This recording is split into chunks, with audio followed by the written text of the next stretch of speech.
Sir, ಈಗ CP Yogeshwar ಅವರು ticket ಸಿಗದೆ ಹೋದ್ರೆ ನಾನು ಪಕ್ಷೇತರವಾಗಿ ಸ್ಪರ್ಧೆ ಮಾಡ್ತೀನಿ ಅಂತ ಹೇಳಿದ್ರು. ತಾವೇನಾದ್ರು ಎನ್ಡಿಎ ಅಭ್ಯರ್ಥಿ ಅಲ್ಲ, ಅದು ಬಹುಶಃ ನೀವು ನಿನ್ನೆ ಮೊನ್ನೆ ಬಂದಂತ ಹೇಳಿಕೆ ನೋಡಿದ್ರು ಏನೋ ಗೊತ್ತಿಲ್ಲ, ಅಪ್ಡೇಟ್ ಆದ್ರೂ ಇಲ್ವೋ ಗೊತ್ತಿಲ್ಲ. ಯಾಕೆಂದ್ರೆ ದೆಹಲಿಯಿಂದ ಬಂದ್ಮೇಲೆ ನಿನ್ನೆ ಒಂದು ಹೇಳಿಕೆಯನ್ನ ಕೊಟ್ಟಿದ್ದಾರೆ. ಸಿಪಿ ಯೋಗೇಶ್ವರ್ ಅವರು ಕೂಡ ಈಗ ಹಾಲಿ ವಿಧಾನ ಪರಿಷತ್ನ ಸದಸ್ಯರಿದ್ದಾರೆ. ಬಹುಶಃ 2026 ಜುಲೈವರೆಗೂ ಕೂಡ ಅವರು ವಿಧಾನ ಪರಿಷತ್ನ ಸದಸ್ಯರಾಗಿ ಕೆಲಸ ಮಾಡ್ತಕ್ಕಂಥದಕ್ಕೆ ಅವಕಾಶ ಇದೆ. ಜೊತೆಯಲ್ಲಿ ಕೇಂದ್ರದ ನಾಯಕರ ಬಳಿ ಹೋಗಿ ಭೇಟಿ ಮಾಡಿದಂತ ಸಂದರ್ಭದಲ್ಲಿ ಭಾರತೀಯ ಜನತಾ ಪಾರ್ಟಿಯ ಹಲವಾರು ರಾಜ್ಯ ನಾಯಕರುಗಳು ಕೂಡ ದೆಹಲಿಯಲ್ಲಿ ಇದ್ರು. ನಮ್ಮ ನಾಯಕರು ಸನ್ಮಾನ್ಯ ಕುಮಾರಣ್ಣ ಅವ್ರ ಜೊತೆ ಕೂತು ಹಲವಾರು ಗಂಟೆ ಚರ್ಚೆಯನ್ನ ಮಾಡಿ ಬಹುಶಃ ನಿನ್ನೆ ದಿನ ಅವರು ಒಂದು ಪ್ರತಿಕ್ರಿಯೆಯನ್ನ ಕೊಟ್ಟಿದ್ದಾರೆ. ಜನತಾದಳ ಪಕ್ಷದ ಕಾರ್ಯಕರ್ತರುಗಳು ಕೂಡ ಅವರು ಹೇಳಿರ್ತಕ್ಕಂತ ಮಾತಿಗೆ ನಾವು ಬೆಂಬಲವನ್ನು ಸೂಚಿಸ್ಲಿಕ್ಕೆ ಇಷ್ಟಪಡ್ತೇವೆ. ಯಾಕೆಂದ್ರೆ ನಮ್ಮಲ್ಲಿ ಯಾರದೇ ತಾರತಮ್ಯ ಆಗಬಾರದು. ನಾವು ಒಟ್ಟಾಗಿದ್ದೇವೆ, ಒಗ್ಗಟ್ಟಾಗಿದ್ದೇವೆ. ಒಟ್ಟಾರೆಯಾಗಿ ಅಲ್ಲಿ ಚನ್ನಪಟ್ಟಣದಲ್ಲಿ ಕಾಂಗ್ರೆಸ್ನ ದೂರ ಇಡ್ಲಿಕ್ಕೆ ಎನ್ಡಿಎ ಅಭ್ಯರ್ಥಿ ಗೆಲುವಿಗೆ ನಾವೆಲ್ಲರೂ ಒಟ್ಟಾಗಿ ಶ್ರಮಿಸ್ತೇವೆ. ನಾನು ಪಕ್ಷದ ಕಾರ್ಯಕರ್ತನಾಗಿ ದುಡಿಮೆ ಮಾಡ್ತೀನಿ 3.25 ವರ್ಷ. ಇಲ್ಲ, ಅದ್ರ ಬಗ್ಗೆ ಪ್ರಶ್ನೆ ಇಲ್ಲ ಅಣ್ಣ. ಯಾರು ಒಳ್ಳೆ ಕಾರ್ಯಕರ್ತರಿಗೆ, ನಿಷ್ಠಾವಂತ ಕಾರ್ಯಕರ್ತರಿಗೆ ಗುರುತಿಸಿ ಪಕ್ಷ ಟಿಕೆಟ್ ಕೊಡುತ್ತೆ. ಬನ್ನಿ. ಬಹಳ ಜನ ಈಗ ಒಂದ್ ನಿಮಿಷ ಚನ್ನಪಟ್ಟಣದಲ್ಲಿ ಪ್ರಬಲವಾಗಿ ಬೆಳೆದಿರ್ತಕ್ಕಂತ ನಾಯಕತ್ವ ಬಹಳ ಜನ ಇದೆ. ಸೆಕೆಂಡ್ ಲೈನ್ ಲೀಡರ್ಶಿಪ್, ಕಾರ್ಯಕರ್ತರುಗಳು ಸದೃಢವಾಗಿದೆ. ಇದು ಇವತ್ತಿಂದ ಅಲ್ಲ. ಸನ್ಮಾನ್ಯ ವರದೇಗೌಡರು 84ನೇ ಇಸ್ವಿನಲ್ಲಿ ದೇವೇಗೌಡರ ಜೊತೆನಲ್ಲಿ ಅವ್ರ ಗರಡಿಲಿ ಬೆಳೆದಂತವ್ರು ಸನ್ಮಾನ್ಯ ವರದೇಗೌಡರು ಇವತ್ತು ನಾನು ನೆನ್ಸ್ಕೊಳ್ಲಿಕ್ಕೆ ಇಷ್ಟಪಡ್ತೇನೆ.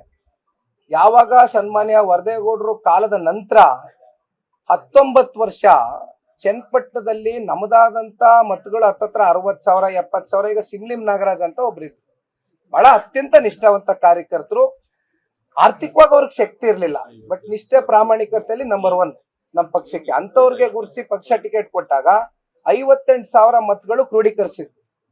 ಅಂದ್ರೆ ಚನ್ನಪಟ್ಟಣದಲ್ಲಿ ಒಬ್ಬ ಕಾರ್ಯಕರ್ತರು ನಿಂತ ಸಂದರ್ಭದಲ್ಲೂ ಕೂಡ ಏನು ಸನ್ಮಾನ್ಯ ದೇವೇಗೌಡರು ಸಾಹೇಬರು ಇಗ್ಲೂರು ಬ್ಯಾರೇಜ್ ಕಟ್ಟಿದ್ರು. ಅವರ ಒಂದು ದೂರದೃಷ್ಟಿ ಇಟ್ಕೊಂಡು ಇವತ್ತಿಗೂ ಕೂಡ ಆ ಭಾಗದಲ್ಲಿ ರೈತರು ಮರ್ತಿಲ್ಲ, ಹೃದಯದಲ್ಲಿ ಇಟ್ಕೊಂಡಿದ್ದಾರೆ.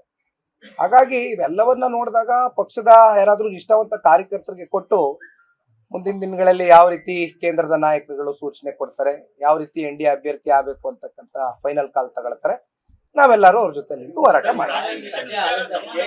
ಬಿಜೆಪಿ ಈಗ ಸದ್ಯದ ಮಟ್ಟಿಗೆ ಮಾತ್ರ ಜೊತೆಯಲ್ಲಿ ಏನು ಮುಂದಿನ ಚುನಾವಣೆಯಲ್ಲಿ ಕೂಡ ಹಾಗೆ ಕಂಟಿನ್ಯೂ ಆಗುತ್ತೆ. ನಮ್ಮ ಸಂಬಂಧ ನಿರಂತರವಾಗಿ ಜೊತೆಯಲ್ಲಿ ಉಳಿಬೇಕು ಅಂತಕ್ಕಂಥ ಹಿನ್ನೆಲೆಯಲ್ಲೇ ಸನ್ಮಾನ್ಯ ದೇವೇಗೌಡರು ಸಾಹೇಬರು 62 ವರ್ಷದ ದೀರ್ಘಕಾಲದ ರಾಜಕಾರಣದ ಉದ್ದಗಲಕ್ಕೂ ಕೂಡ ಎಂದೂ ಕೂಡ ಬಿಜೆಪಿ ಜೊತೆ ಕೈ ಜೋಡಿಸ್ಲಿಕ್ಕೆ ಸಹಿ ಹಾಕಿರ್ಲಿಲ್ಲ. ಆದ್ರೆ ಮೊದಲನೇ ಬಾರಿ ಅವರು ಮನಸ್ಪೂರ್ವಕವಾಗಿ ಸಹಿಯನ್ನ ಹಾಕಿದ್ದಾರೆ. ತಾವು ನೋಡಿದ್ದೀರಿ, ಈಗ ಲೋಕಸಭಾ ಚುನಾವಣೆಯಲ್ಲಿ ನಮ್ಮ ಪಕ್ಷದ ಕಾರ್ಯಕರ್ತರುಗಳು, ಬಿಜೆಪಿ ಪಕ್ಷದ ಕಾರ್ಯಕರ್ತರುಗಳು ಕೂಡ ತಳಮಟ್ಟದಿಂದ ಒಂದು ಹೊಂದಾಣಿಕೆಯಿಂದ ಪರಸ್ಪರ ಒಂದು ಒಳ್ಳೆ ಭಾವನೆಯಿಂದ ಚುನಾವಣೆ ಮಾಡಿರ್ತಕ್ಕಂಥ ಹಿನ್ನೆಲೆಯಲ್ಲಿ ಫಲಿತಾಂಶ ಬಂದಿದೆ. ಜೊತೆಯಲ್ಲಿ ರಾಜ್ಯದ ಜನತೆನೂ ಕೂಡ ಈ ಒಂದು ಹೊಂದಾಣಿಕೆಯನ್ನ, ಈ ಒಂದು ಮೈತ್ರಿಯನ್ನು ಒಪ್ಕೊಂಡಿದ್ದಾರೆ. ಅದು ಲೋಕಸಭಾ ಚುನಾವಣೆ ಫಲಿತಾಂಶದಲ್ಲಿ ನಮಗೆ ಕಾಣ್ತದೆ. ಮುಂದಿನ ದಿನಗಳಲ್ಲಿ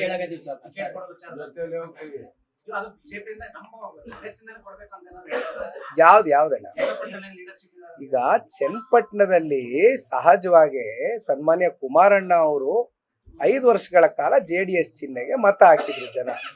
ಹಾಗಾಗಿ ಸಹಜವಾಗಿ ಪಕ್ಷದ ಕಾರ್ಯಕರ್ತರುಗಳಲ್ಲಿ JDS ನಿಂದ ಯಾರಾದ್ರೂ ಟಿಕೆಟ್ ತಗೊಂಡಂತ ಸಂದರ್ಭದಲ್ಲಿ ಪಕ್ಷದ ಕಾರ್ಯಕರ್ತರುಗಳು ಮತ್ತೆ ಪಕ್ಷದ ಅಸ್ತಿತ್ವವನ್ನು ಉಳಿತಕ್ಕಂತ ಒಂದು ಕೆಲಸ ಆಗ್ಲಿಕ್ಕೆ ಸಾಧ್ಯ ಆಗ್ತದೆ. ದಯಮಾಡಿ ಅದೆಲ್ಲ ಅಲ್ಲಣ್ಣ, ಇವೆಲ್ಲ ನಮ್ ಕೈಲಿಲ್ಲ. ಇವತ್ತು ನಾವು ಇದನ್ನ ಕೂತ್ಕೊಂಡು ಚರ್ಚೆ ಇಲ್ಲಿ ಮಾಡ್ಲಿಕ್ಕೆ ಆಗಲ್ಲ. ಇವೆಲ್ಲ ನಿಮ್ ಕಡೆಯಿಂದನೂ ಒಂದು ಆಕಾಂಕ್ಷಿಗಳು ಪಕ್ಷದ ಚೌಕಟ್ಟಿನಲ್ಲಿ ತಗೊಳ್ತಕ್ಕಂಥ ತೀರ್ಮಾನಗಳು ಎರಡು ಪಕ್ಷದ ನಾಯಕರುಗಳ ಮಧ್ಯೆ ಕೂತು ಪರಸ್ಪರ ಚುನಾವಣೆಯನ್ನ ಗೆಲ್ತಕ್ಕಂತ ದೃಷ್ಟಿಯಲ್ಲಿ ತಗೊಳ್ತಕ್ಕಂತ ನಿರ್ಧಾರಗಳು ಮುಂದಿನ ದಿನಗಳಲ್ಲಿ ತಿಳಿಸ್ತೇವೆ. ಅಲ್ಲ, ಒಳ್ಳೆ ಕಥೆ ಐತಲ್ರಿ ನಿಮ್ದು. ನಾನ್ ನೋಡ್ರಿ, ಅಲ್ಲ ನೀವು ಒಂದ್ ನಿಮಿಷ ಕೂಲ್. ಈಗ 3.25 ವರ್ಷ ಚುನಾವಣೆಗೆ ಇಲ್ಲಿ ಬಂದಿರೋದು ಸದಸ್ಯತ್ವ ನೋಂದಣಿಗೆ, ಬೂತ್ ಕಮಿಟಿಗೆ ಬಂದಿರೋ ಉದ್ದೇಶ ಅಲ್ವಾ?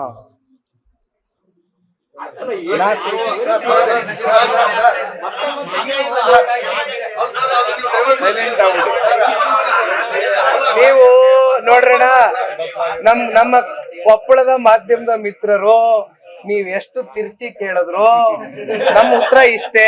ಪಕ್ಷದ ನಿಷ್ಠಾವಂತ ಕಾರ್ಯಕರ್ತರು ಯಾರಾದ್ರೂ ಕೇಂದ್ರದಲ್ಲಿ ಅವರು ಸಹಿ ಹಾಕ್ದಂತ ಸಂದರ್ಭದಲ್ಲಿ ನಮ್ಮ ರಾಜ್ಯ ನಾಯಕರೆಲ್ಲ ಕೂತು ಕೊನೆ ಹಂತದಲ್ಲಿ ಪಕ್ಷದ ಚೌಕಟ್ಟಲ್ಲಿ ತೀರ್ಮಾನ ತಗತ್ತಾರೆ. Thank you. ರೈಟ್.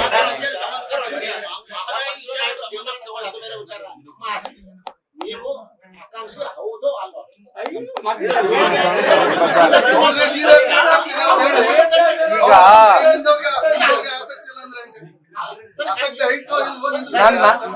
ನನ್ನ ಆಸಕ್ತಿ NDA ಅಭ್ಯರ್ಥಿ ಗೆಲ್ಬೇಕು. Thank you. ರೈಟ್.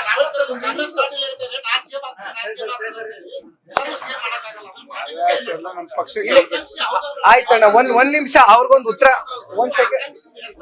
ಈಗ ಒಂದ್ ನಿಮಿಷ. ಹೌದು, ನಾನೇನು ರಾಜಕೀಯದಲ್ಲಿ ಇವತ್ತೇನು ಸಾರ್ವಜನಿಕ ಬದುಕಕ್ಕೆ ಬಂದಿದ್ದೀನಲ್ಲ, ನಮಗೂ ಕೂಡ ಒಳಗಡೆ ಇಲ್ಲಪ್ಪ ಒಂದ್ ಸ್ಥಾನಮಾನಗಳು ಜನ ಕೊಟ್ಟಂತ ಸಂದರ್ಭದಲ್ಲಿ ಜನಗಳ ಪರವಾಗಿ ದುಡಿತಕ್ಕಂಥದ್ದಕ್ಕೆ ಒಂದು ಅವಕಾಶ ಸಿಗುತ್ತೆ ಅಂತಕ್ಕಂಥ ಭಾವನೆಯಿಂದ ನಾವು ಕೂಡ ಮುಂದಿನ ದಿನಗಳಲ್ಲಿ ಅವಕಾಶ ಯಾವಾಗ ಏನು ಅಂತಕ್ಕಂಥದ್ದು ಜನ ನಿರ್ಣಯ ಮಾಡ್ತಾರೆ, ಆ ಭಗವಂತ ನಿರ್ಣಯ ಮಾಡ್ತಾನೆ. ಅಲ್ಲಿವರೆಗೂ ಸಮಾಧಾನವಾಗಿ ಕೆಲಸ ಮಾಡ್ತಾರೆ. Thank you.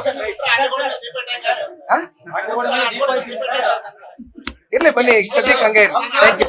ರೈಟ್, ನೋಡೋಣ.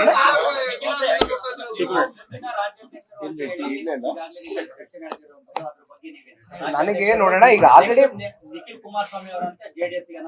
ಆಲ್ರೆಡಿ ಪಕ್ಷದಲ್ಲಿ ಯುವ ಘಟಕದ ರಾಜ್ಯಾಧ್ಯಕ್ಷ ಸ್ಥಾನ ಕೊಟ್ಟಿದ್ದಾರೆ. ನಾನು ತೃಪ್ತಿಯಿಂದ ನನ್ನ ಸ್ಥಾನಕ್ಕೆ ನಾನು ಏನ್ ಪ್ರಾಮಾಣಿಕವಾಗಿ ಕೆಲಸ ಮಾಡ್ಬೋದು, ಯಾವ ರೀತಿ ಯುವಕರನ್ನ ಸಂಘಟಿಸ್ಬೋದು, ಯಾವ ರೀತಿ ಎಲ್ಲಾ ಸಮುದಾಯವನ್ನ JDS ತಕ್ಕ ಸೆಳಿಲಿಕ್ಕೆ ಯಾವ ರೀತಿ ನಾವು ಕಾರ್ಯೋನ್ಮುಖರ ಕೆಲಸ ಮಾಡ್ಬೋದು ಅಂತಕ್ಕಂಥ ಹಿನ್ನೆಲೆಯಲ್ಲಿ ನಾನು ಕೆಲಸ ಮಾಡ್ತಾ ಇದ್ದೇನೆ. ಇಲ್ಲಿ ನೋಡಿ, ಇಲ್ಲಿ ನನ್ನ ಪಕ್ಕದಲ್ಲಿ ಎಲ್ಲ ಹಿರಿಯಕರು ಬಹಳ ಜನ ಇದ್ದಾರೆ. ಹಾಗಾಗಿ ಆ ಸ್ಥಾನ ಮುಂದಿನ ದಿನಗಳಲ್ಲಿ ತೀರ್ಮಾನ ಆಗತ್ತೆ. ಬನ್ನಿ.